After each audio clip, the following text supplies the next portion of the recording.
जय जवान गोविंदा पथक हे आता रवाना होत आहे। आज दिवसभर हे सगळे गोविंदा अनेक थर असतील, दहीहंडी फोडण्याचा प्रयत्न करतील। काही वेळापूर्वी त्यांची आरती सुद्धा या ठिकाणी झाली, ह्याचे दृश्य आपण बघतोय। आणखी आपल्याला तपशील देतील प्रतिनिधी सुशांत सावंत।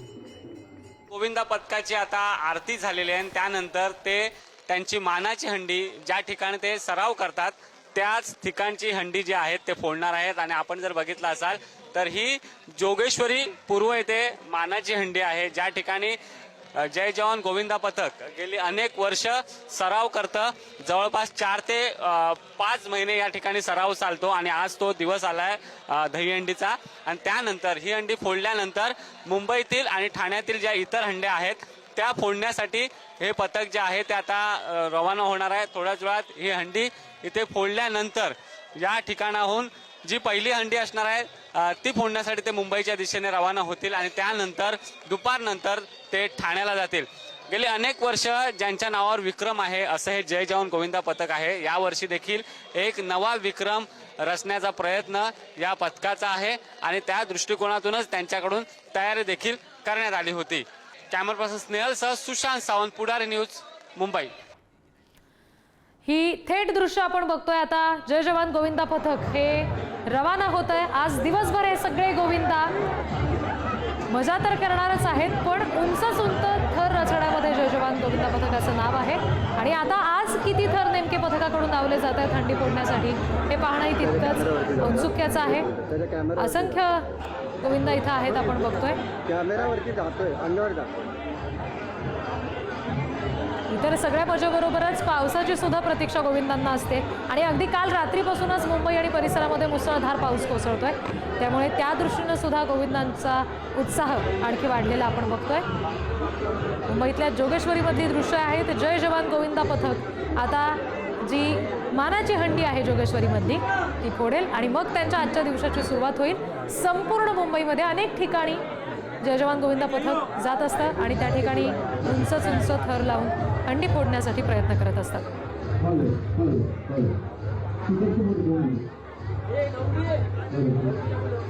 9 थर लावण्यासाठीचा प्रयत्न हा नेहमीच या सगळ्या गोविंदांचा असतो, पण यंदा 10वा सुद्धा थर लागणार का हे पाहणंही तितकंच औत्सुक्याचं आहे, महत्त्वाचं आहे। थेट दृश्य मुंबईतल्या जोगेश्वरीमधली जय जवान गोविंदा पथकाची ही 2 दृश्य सध्या आपण बघतोय। जी मानाची हंडी आता जय जवान गोविंदा पथक फोडणार आहे त्याचे दृश्य आणि दुसरीकडे अगदी काही वेळापूर्वी पथकानं मंदिरामध्ये आरती केली तेव्हाचे दृश्य।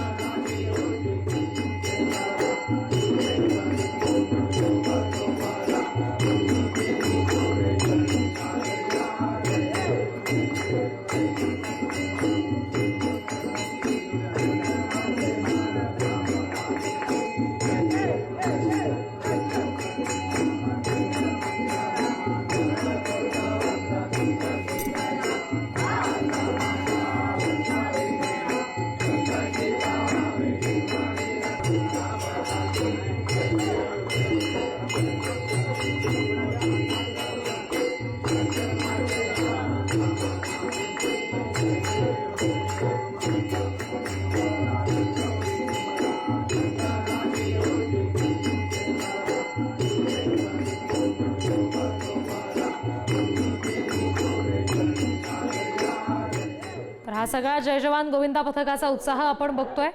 आरती केल्यानंतर आता हे पथक मानाची हंडी फोडणार आहे जोगेश्वरीमधली आणि त्यानंतर त्यांचा सगळा दिवसभराचा उत्साह सुरू होईल। उंच थर लावण्यासाठीचा प्रयत्न नेहमीप्रमाणे यावर्षी सुद्धा जय जवान गोविंदा पथक करेल।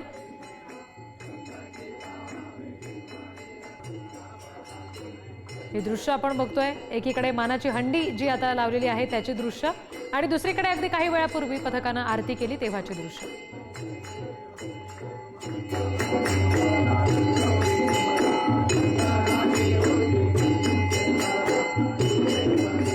गोविंदा पथकाची आरती झालेली आहे आणि आता ते ज्या ठिकाणी सराव करतायत ती मानाची हंडी जी आहे ती आता फोडणार आहेत। आपल्यासोबत जय जवान गोविंदा पथकातील गोविंदा आहेत।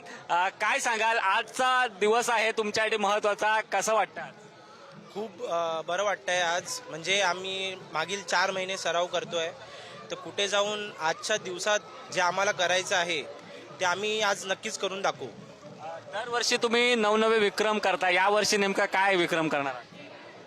जेवढा आमच्या प्रशिक्षकांनी आम्हाला जेवढा अभ्यास दिलेला होता तेवढा अभ्यास आमचा पूर्ण झालेला आहे. बाकी सगळं जेवढं आहे ते नशिबावरती अवलंबून आहे. ठीक आहे, अभ्यास संपूर्ण झालाय, सगळ्यांची ब्लेसिंग पण आहे. जे काय बाकी 1% आपल्या बजेट मिळालं, फक्त परीक्षा बाकी आहे आजच्या दिवसात, ते पण आम्ही यशस्वीपणे चढून उतरू. किती वर्षापासून तुम्ही जय जवान गोविंदा पथकाशी जोडला गेलात आणि कसा काय सराव आहे? मला जवळजवळ आता 18-20 वर्ष आले. आमचा सराव 3-4 महिने चालू असतो. ॲक्च्युली परफेक्ट चालू असतो. आम्ही पहिला प्रॅक्टिस करतो, प्रॅक्टिसवर सराव चालू होतो. तुम्ही रिझल्ट तर बघितलाच असाल. गेले कित्येक दिवस 21 थर लावलेत, 9 थर लावले, 21 थर. तर आम्ही प्रॅक्टिस 21 वेळा 9 थर लावलेत. प्रॅक्टिस चालू आहे, आता बघूया.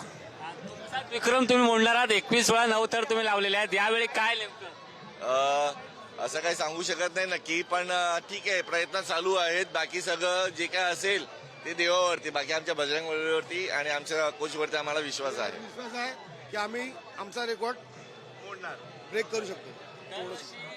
तुम्ही एक वेगळा संदेश देताय. यावर्षी आपण जर बघितला असाल तर मराठीचा मुद्दा गाजतोय. मराठीच्या मुद्द्यावर तुम्ही काय नेमका संदेश देणार? कारण तुम्ही हंडी देखील मराठीचा मुद्दा असा सांगू शकत नाही, कारण मराठी ही अनिवार्य आहे. म्हणजे आपल्या पूर्ण महाराष्ट्रामध्ये मराठी बोलणं अनिवार्य आहे.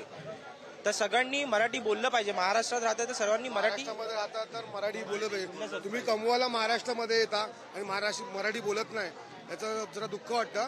पण मराठीला सगळे बोलतील, सगळ्यांना माहिती आहे काय होणार नंतर, सगळ्यांना बोलायला लागतील मराठी. कॅमेरा पर्सन स्नेहल सह सुशांत सावंत, पुढारी न्यूज, मुंबई.